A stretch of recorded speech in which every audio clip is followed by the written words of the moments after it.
Well, thank you, Andre. And Andre and I have actually gotten to know each other over the course of several elections. And one of the things that I appreciate about the opportunity to work with other candidates is there are actually things that we agree on together.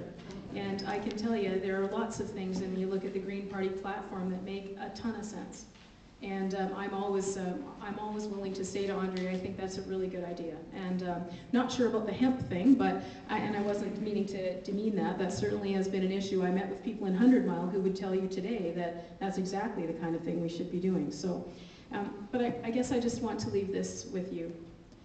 May the 12th is coming, and you get a chance to exercise the democratic process, which is very important to all of us. But I think the key question is you have to ask yourself what's going to happen on May the 13th. And you've heard lots of differentiation here today, and there are some clearly differing views on subjects that are important. We're all passionate about making sure we have a forest sector that is viable in British Columbia. How we get to that end result will be different.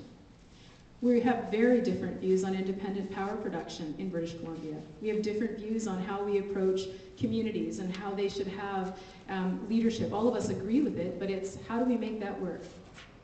What I think is absolutely essential on May the 12th is that you choose elected representatives who on the morning of May the 13th know exactly what they're going to do to ensure that British Columbia is actually continuing to weather the economic circumstances that we're facing. I think this is a time where we need strong, experienced leadership. And even if it involves decisions that you may not have been comfortable with, I can assure you there are decisions that all of us in elected office are not always comfortable with. You need to be assured that whoever represents you knows exactly what their plan is and makes sure that the future of British Columbia is right at the forefront of their plan.